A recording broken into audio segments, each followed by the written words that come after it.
Hello guys, kumusta kayo?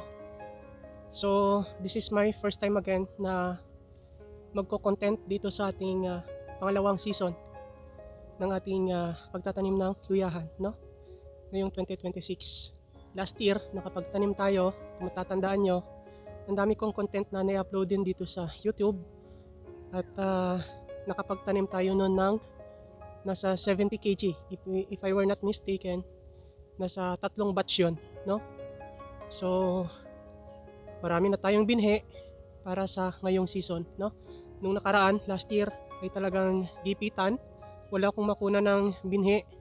At yun nakuha ko lang kay tatay, no? At bumili din kami sa mga nangangalakal na din sa ahente, no? Kay Ate Beng, kung matatandaan nyo. Tapos merong nagpabinhi sa atin si Lula Gloring na dihuwan. So yun yung naitanim natin. Kaya meron tayong 3 batch, no? Magkahiwala yon kasi nga wala tayong isahang binhi na maitanim that time.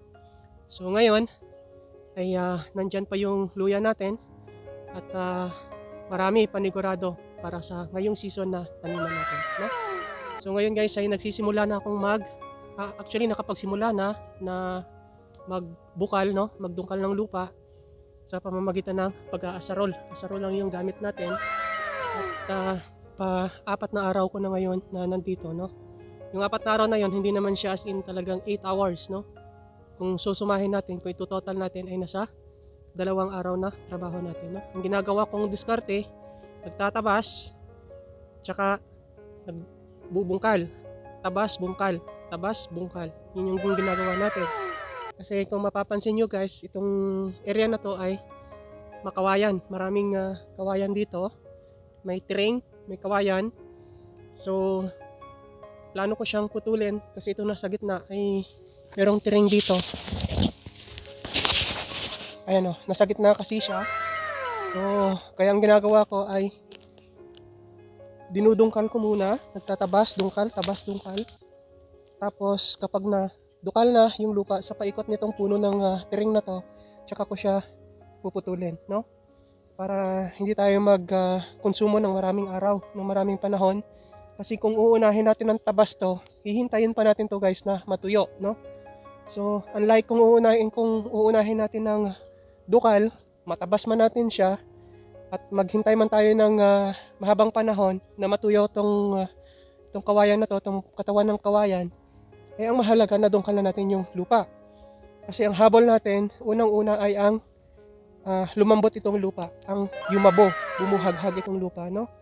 Kasi base sa pag-asa, itong parating na summer ng taong 2026 ay partly El Nino at La Nina, no? So sana ganun nga yung mangyaring panahon para pabor sa atin at itong mga nadungkal natin ay yumabo ng yumabo, no? Kasi once na nakapagdungkal tayo ng lupa guys, kapag yan ay ininit, ulan, init, yan ay yayabo ng yayabo yung lupa, lalambot ng lalambot yung lupa. So ito yung number 1 na gustong gusto ng luya, na ang lupa ay mayabo or malambot or like yung parang sandy, no, na karakter ng lupa. Yun yung gustong gusto ng luya para kapag nakapagtanim tayo at nakapagsimula silang tumubo, hindi nahihirapan yung luya na magsusuot kung saan sa ilalim ng lupa kasi malambot yung lupa. So yan na yung dukal natin, no, nabungkal natin. So kung ito total natin ay nasa 16 hours na natin tong trabaho, no?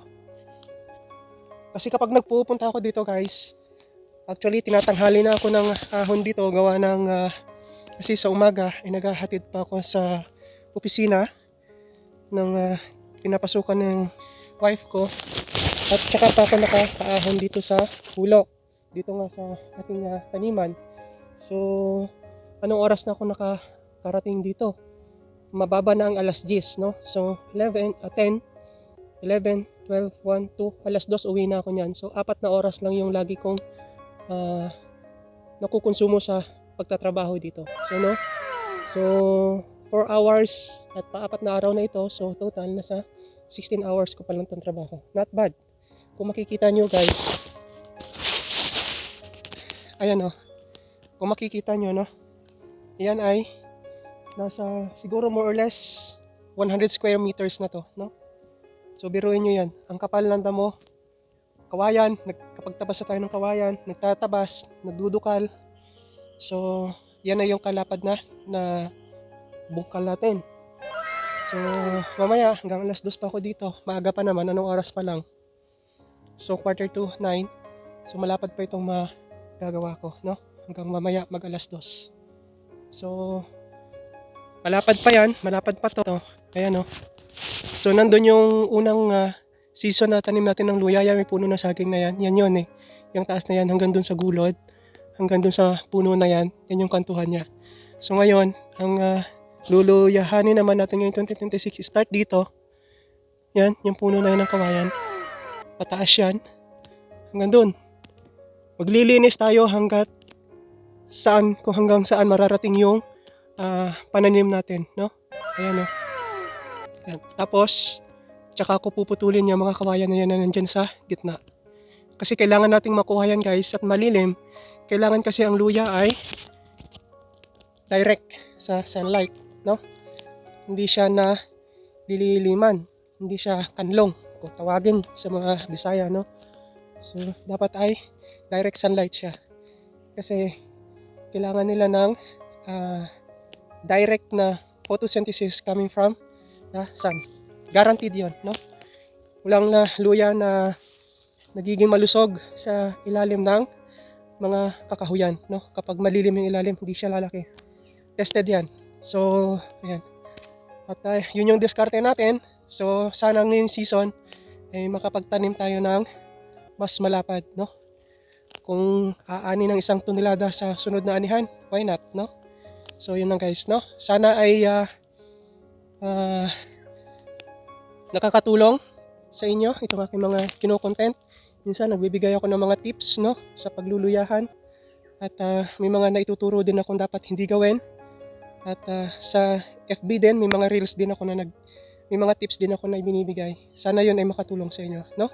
So yun lang, at thank you for watching and see you on our future vlogs. Bye!